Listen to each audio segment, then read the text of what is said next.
Buenas tardes, yo soy Carla Pagano Boza, médica oftalmóloga oculoplástica del Hospital Italiano y vengo a hablarles de patologías de la vía lagrimal baja. Que voy a empezar por compartir la pantalla,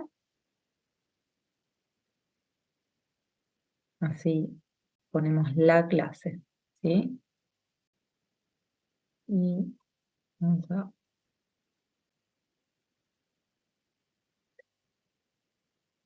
Muy bien, entonces vamos a hablar de lo que es la vía lagrimal baja. Como objetivos de la clase, me gustaría primero repasar la anatomía de la vía lagrimal, luego describir las alteraciones en la vía lagrimal baja, establecer los pasos a seguir para un examen completo del paciente y por último, enumerar las indicaciones de cirugía. Entonces, la vía lagrimal, nosotros sabemos que comienza en lo que es la glándula lagrimal principal, que se encuentra en la fosa temporal superior. Acá se produce la lágrima, esta va a discurrir a lo largo del ojo, usando como soporte los párpados, y luego se va a drenar en lo que es la vía lagrimal, que se encuentra en la zona interna, a nivel del canto interno, y tiene un punto lagrimal superior, un punto lagrimal inferior, que se siguen por lo que se llama un canalículo superior y un canalículo inferior, que tiene una porción más vertical y una porción horizontal. Luego, no todos, pero un 90% de los pacientes van a presentar esto que se llama el canalículo común, que drena en el saco lagrimal. Y el saco lagrimal, a través del conducto lacrimonasal, va a drenar a nivel del meato inferior, por debajo del cornete inferior, en la nariz. Es importante saber que no todos tienen este conducto canalículo común, porque algunas cirugías de la vía lagrimal reparadoras en traumas que dan por sentado que tienen este común, si uno no es cuidadoso, podría lesionar la vía lagrimal. Entonces, ¿cómo clasificamos las alteraciones? Hay tres grupos principales, que ahora los vamos a ver. La podemos clasificar en alta o baja, en parcial o completa y en congénita o adquirida. O sea, siempre que tenemos un paciente con alteración de la vía lagrimal o lagrimeo, tenemos que diferenciar estas tres características principales, que además se combinan entre sí. Alta y baja se determina a nivel de la válvula de Rosenmüller. Recuerden, la válvula de Rosenmüller está a nivel del drenaje del canalículo común con el saco lagrimal, y a nivel inferior, antes del meato inferior, recuerden que está la válvula que se llama de Hasner. Entonces la válvula de Rosenmüller nos divide la vía lagrimal en alta o baja. Parcial o completa, como dice su nombre, el parcial es que hay alguna dificultad en el pasaje, pero hay pasaje, mientras que completa es que no hay nada de pasaje, ¿sí? Y congénita o adquirida, obviamente congénita tiene más referencia a que es algo del nacimiento, ¿sí? Entonces, en cuanto a lo congénito, recuerden que estas tres se combinan. O sea, uno puede tener una obstrucción alta, completa, de forma adquirida, o puede tener alta, parcial, adquirida, esto es más raro, pero siempre buscamos estas tres características, ¿sí? Para definir nuestro paciente. En cuanto a la congénita, puede ser alta o baja. Recuerden, alta o baja es según la válvula de Rosenmüller. Y alta puede ser agenesia o digenesia del punto o de los canalículos, que es una obstrucción membranosa que por el mal desarrollo, o sea, no se desarrolla. Después atresia es que se desarrolla, pero por algún motivo involuciona. Estenosis es que está presente, pero no es muy pequeño, entonces la permeabilidad es baja. Y una fístula es que tiene un mal desarrollo y que drena en un lugar inadecuado. Muchas veces es en la mejilla, ¿sí? Cualquiera de las obstrucciones congénitas, altas o bajas, pueden estar causadas por estos cuatro mecanismos que son más bien generales, ¿sí? Pero la causa más frecuente de obstrucción congénita de la vía lagrimal es un bloqueo a nivel de la válvula de Hasner. Lejos, la causa más frecuente se da en un 20% de los recién nacidos, el 30% va a ser unilateral. Como clínica, son pacientes que tienen lagrimeo, con o sin secreción baja desde el nacimiento o pocos días después. Incluso se pueden presentar con dacreocistocele, que ahora lo vamos a ver, o ya con una infección como dacreocistitis con o sin celulitis preseptal. Y ahora vamos a ver lo de dacreocele. Acá tenemos un paciente que obviamente lo que presenta es una dacreocistitis. Ahora, el dacreocistocele o el mucocele o amniocele, ¿qué sabemos? Hay una obstrucción a nivel del conducto lacrimonasal, esto lleva a que se distienda el saco lagrimal, que produce eventualmente una obstrucción por tema de presiones a nivel de la entrada del conducto canalículo común, a nivel del saco lagrimal, o sea, más o menos donde estaría la válvula de Rosenmüller, y esto termina haciendo que el saco quede como un área donde se produce localmente secreciones que no pueden salir ni para arriba ni para abajo. Entonces esto lleva a la acumulación de secreción y se sigue distendiendo cada vez más el saco. Esto termina dando un círculo vicioso donde el saco cada vez queda más tapado, las entradas superiores e inferiores se sigue distendiendo y sigue acumulando secreción. Y se va a ver una tumoración azulada a nivel nasal y del canto medial que puede no tener algún tipo de secreción. Acá vemos cómo se vería el saco lagrimal distendido por esa obstrucción superior e inferior de la vía lagrimal, que termina haciendo que el saco no tenga donde drenar. Y acá cómo se ve en una tomografía. Siempre que se pueda, pedimos una tomografía.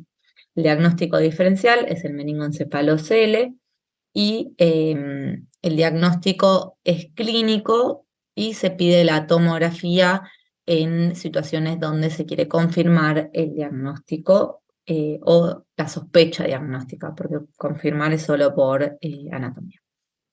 Y por último, obviamente esto es muy poco frecuente que lo hagamos, pues es difícil, estamos hablando de bebés, es mirar con endoscopía la nariz. ¿Por qué? Es importante saber que una complicación que puede haber en estos pacientes es que se puede terminar obstruyendo la vía aérea. Los chicos tienen respiración nasal cuando son muy chiquitos, entonces esta protrusión que puede hacer el saco hacia la nariz puede disminuir la entrada de aire. Entonces los dacreocistoceles bilaterales muchas veces se recomienda que queden internados para observación hasta resolución del problema. Y obviamente siempre tener en cuenta que se pueden sobreinfectar y terminar en una dacreocistitis. Por último, para resolver esta patología, lo que vamos a tener que buscar es mejorar la obstrucción, sobre todo baja, que fue la que inició el problema, y se puede hacer un sondaje con o sin resección o marsupialización del saco distendido, ¿sí? El bloqueo de la válvula de Hasner, siempre cuando tenemos un paciente, vamos a ver si es menor a 6 meses, si tiene entre 6 y 12 meses, o si es un paciente mayor a 12 meses. Si tiene menos de 6 meses, por lo general les indicamos únicamente observación, a veces si hay algún grado de secreción les indicamos algún antibiótico tópico, y el 96% van a resolver. Entre los 6 y los 12 meses se indican masajes. No es imprescindible, pero tendemos a tratar de incentivar los masajes para generar presión y ver si se desbloquea la válvula.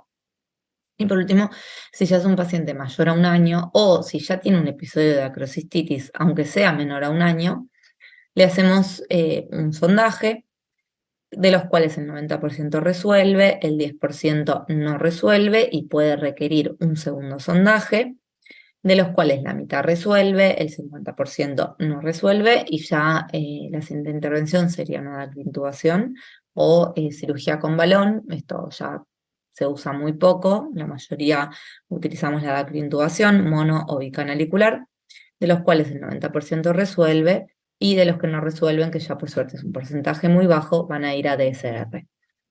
Si en el primer sondaje encontramos que hay un stop óseo que nos habla de un mal desarrollo de la vía lagrimal, no vamos a hacer ningún algoritmo, sino que directamente le planificamos una SDR. Muchos hoy en día ya cuestionan esto del segundo sondaje, o incluso algunos profesionales directamente mayores de 1 año, o dependiendo, guiándose mucho por la edad, ¿no? No es lo mismo un paciente con 1 año recién cumplido que un paciente con 2 años. Hay algunos profesionales que directamente pasan a la dacriointubación. Es decir, esto es un algoritmo para tener en la cabeza, pero no hay nunca que tomárselo como algo estricto, ¿sí? Y la adquirida también, como dijimos, puede ser alta o baja. Alta, lo mismo a nivel de canalículos, y baja, saco o conducto lacrimonasal. Alta, hay diferentes causas, por ejemplo, mecánica, podríamos hablar de tapones lagrimales, que el paciente se haya colocado y que se hayan intruido, que no sean resorbibles, ¿no? Puede ser el uso de fármacos sistémicos o endoprótesis, sistémicos. Por ejemplo, algunos medicamentos quimioterápicos se han asociado a obstrucciones de la vía lagrimal. Puede ser por infecciones, por ejemplo una canaliculitis, o por una inflamación como un pseudopenfigoide, un Steven-Johnson. Y después, nunca olvidarse de los traumas que pueden generar alteraciones superiores e inferiores. La alteración superior es bastante frecuente, ¿sí?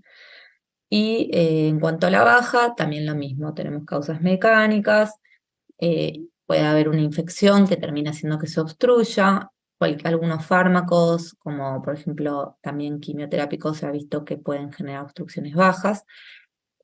También las gotas de glaucoma, se sospecha que podrían tener algún grado de estímulo para las obstrucciones.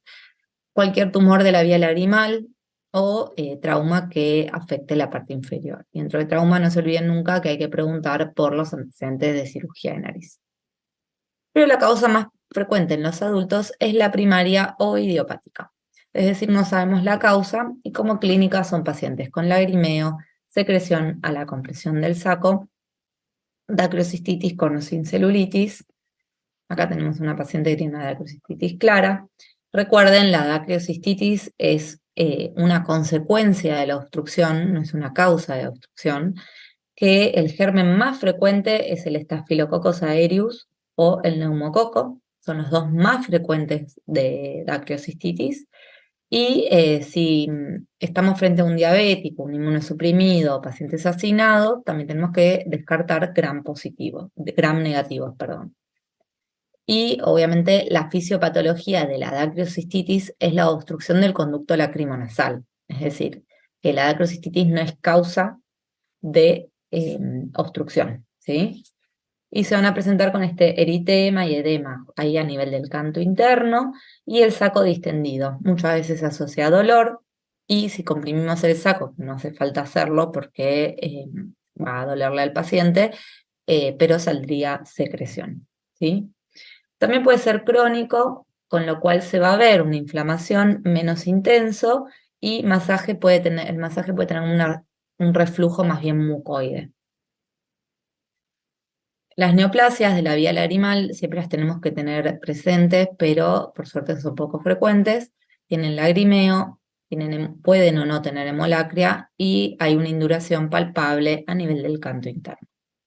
Síndrome de Mittler, la fisiopatología es una obstrucción funcional, es decir, no está obstruido en forma mecánica, y se va a ver unas irregularidades en el trayecto lacrimonasal. Esto se ve en un estudio complementario que ahora lo vamos a ver, que es la DCG, pero la vía lagrimal está permeable. Y como tratamiento es el diagnóstico es con DCG, que además va a persistir contraste en los tiempos tardíos.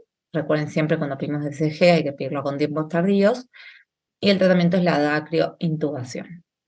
Entonces, ¿cómo hacemos el diagnóstico? Obviamente la anamnesis principalmente apunta a diferenciar lagrimeo de epífora, siempre preguntar si es unio bilateral, si es constante, o el lagrimeo es intermitente, si le cae o no la lágrima por la mejilla.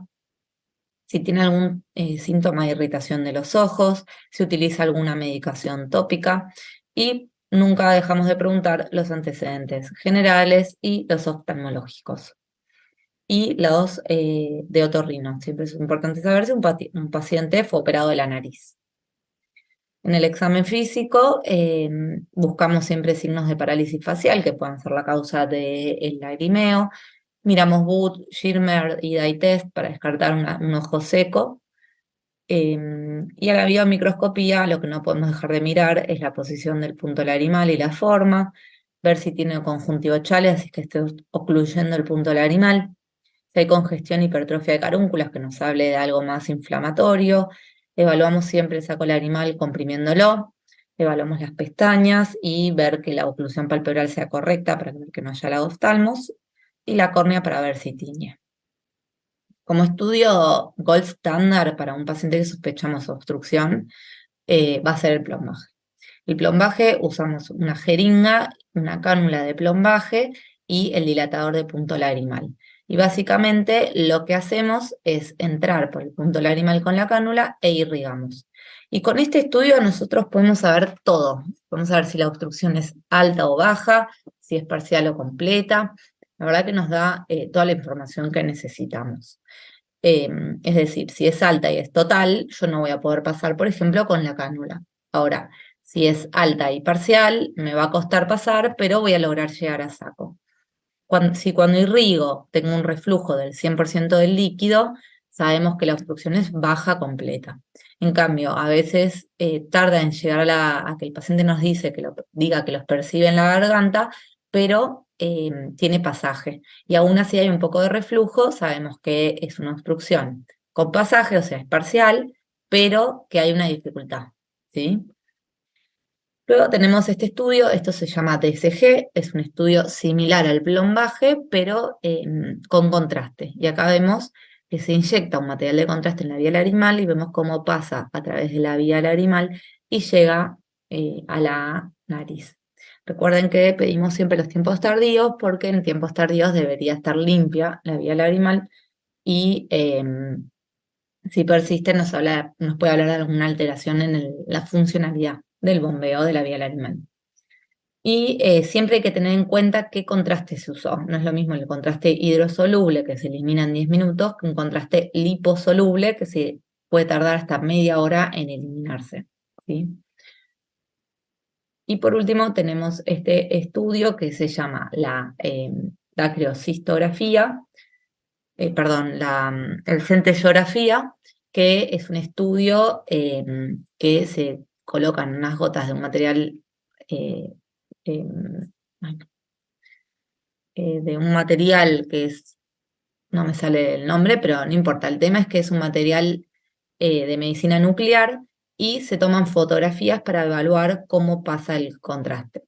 Este estudio se utiliza, ahí está, Tenesio 99, ya me salió. Este estudio se utiliza principalmente en pacientes que no podamos hacerles la DSG, por ejemplo, si queremos evaluar en un pediátrico por algún motivo un examen complementario, porque es más tolerable poner una gota, o pacientes que tengan contraindicado los contrastes de la DSG. Se puede evaluar la centellografía. Entonces, como sabemos, la dacreocistografía nos va a dar una orientación anatómica, porque vemos con radiografías el pasaje del contraste. En cambio, la centellografía es más bien funcional, porque ponemos la gota y vemos si pasa o no pasa. Y por último, la tomografía y la resonancia son exámenes complementarios, más la tomografía hoy en día se tiende a pedir mucho, sobre todo en pacientes que se van a operar para valorar cómo está la nariz. Y también lo vamos a pedir siempre que sospechemos una neoplasia o alguna malformación o de alteración importante en el desarrollo, o un paciente que tuvo un trauma para valorar cómo quedó anatómicamente la vía lagrimal. Y la endoscopia nasal es un estudio muy útil para hacer en consultorio. La verdad que hoy en día lo usamos mucho más para lo que es controles posoperatorios que para preoperatorio. Y el tratamiento, obviamente, según la causa, nosotros vamos a ver la patología baja, que es la que nos pidieron. La dacrointubación puede ser monocanalicular, que entre ellas tenemos los dos más conocidos, es el Master-K y el Mini Monoca. La diferencia es que el Master-K viene con esta guía metálica. Acá vemos la colocación de la sonda. Y la bicanalicular, que la más conocida es la sonda de Crawford. Esto yo tenía unos videos, pero como no es lo que me pidieron que hable, no los voy a poner así, no se hace muy larga la clase. Y la DCR es el siguiente tratamiento, que puede ser externa o endoscópica. Nosotros en la clase vamos a poner foco en la externa porque tienen una clase de endoscopía. La DCR tiene como indicaciones la obstrucción de la vía lagrimal baja a nivel del saco o conducto lacrimonasal y completa. Aún así, pacientes con obstrucciones bajas que no mejoran con la dacrointubación también van a tener indicación de DCR. Un paciente con dacrocistitis, sabemos que hay una obstrucción baja de la vía lagrimal con mal pasaje, con lo cual directamente es una indicación de DCR. Acá tenemos un paciente, este paciente no hace falta estudiarlo ni hacerle ningún examen complementario para saber que tiene una obstrucción de la vía lagrimal baja. Si le haremos una tomografía, si se va a operar. La DCR externa, primero explicamos los pasos, después hay un videito para hacerla. Ponemos anestesia, siempre lo hacemos con anestesia general, hay algunos centros que operan con sedación. Se pone también anestesia local, por un lado gasa con lidocaína y epinefrina en la fosa nasal y inyección de bupi, epi y lido a nivel local. Siempre bloqueamos los paquetes vasculonerviosos superior, inferior, la angular y las etmoidales.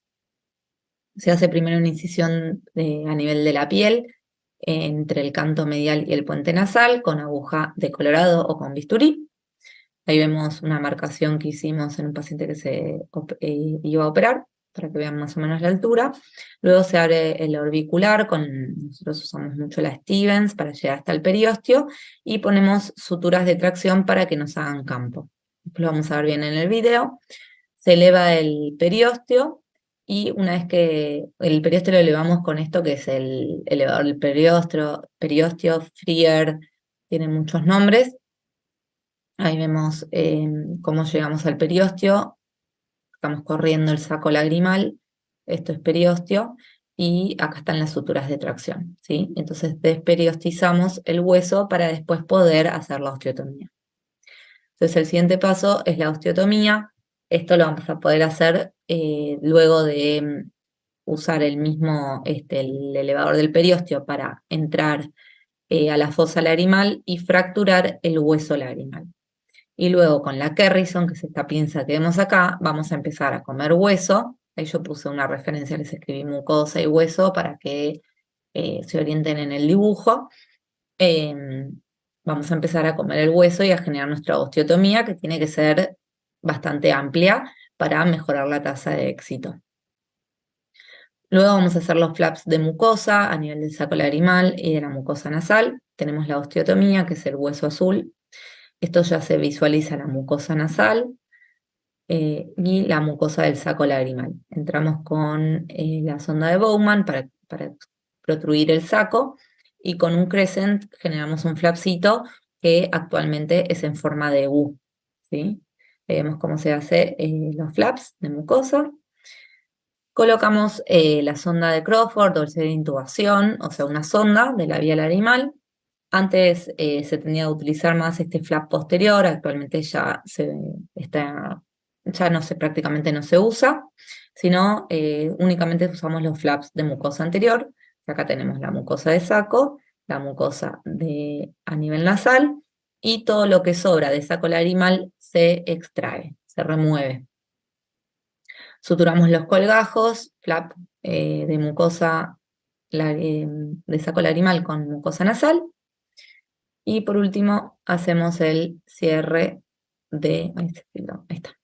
El cierre del músculo. Muchas veces usamos Vicryl y cerramos por último la piel con nylon o prole. Acá tenemos un videito donde se van a ver los pasos que acabamos de explicar. Entonces, hacemos la incisión a nivel entre el puente nasal y el canto interno, o sea, donde estaría el saco lagrimal. Con la Stevens abrimos tejido para llegar hasta el periósteo. Entramos con el desperiostizador al huesito lagrimal para fracturar. Luego entramos con la pinza de Kerrison por nuestra fractura y empezamos a comer el hueso para generar la osteotomía.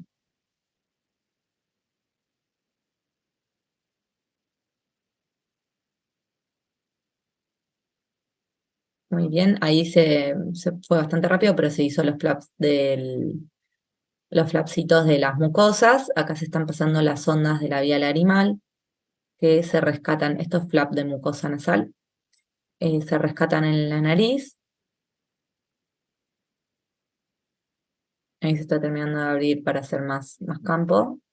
Ahí se rescatan las ondas por la nariz. Acá va a estar saliendo por lo que es el conducto canalículo común, este nivel.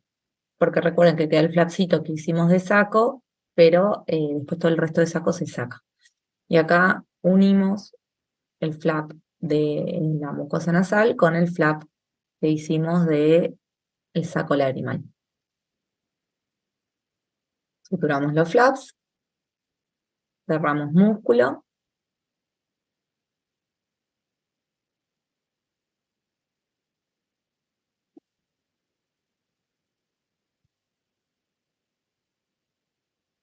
Y por último, hacemos el cierre de la piel.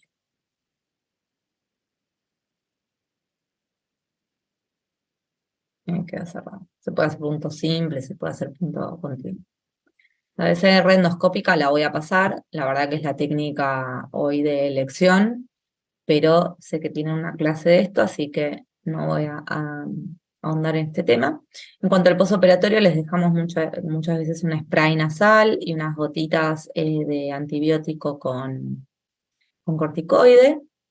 Antibiótico oral no se deja. Esto lo pongo en preguntas porque antes era una clase interactiva, pero ya no se deja antibiótico por vía oral. Y el Silastic se deja entre 3 y 6 meses. Fracasos de la cirugía por fibrosis y oclusión de la osteotomía, por alguna sobreinfección. Muchas veces esto puede pasar cuando el saco no se remueve en forma completa. Por alguna hipersensibilidad a la prótesis. Y cuando uno tiene que reoperar, sabemos que la tasa de éxito es menor, con lo cual le complementamos con mitomicina C al 0,2%. Como conclusiones, siempre tienen que diferenciar la eritema determinar nivel de obstrucción y si eso no completa. El tratamiento se determina según la causa de la obstrucción, por eso es tan importante el diagnóstico, y no subestimar. Hay que tener paciencia, acompañar. Los pacientes sufren pérdida de la calidad de vida por estos síntomas. Y muchas veces no les prestan la atención que debería y vienen muy frustrados cuando llegan ya a las consultas con el especialista. Así que bueno, muchísimas gracias. Esto es todo, voy a dejar de compartir. Y ahí tienen mi mail también por cualquier consulta. Estoy a disposición. Les mando un beso, que terminen bien. Hasta luego.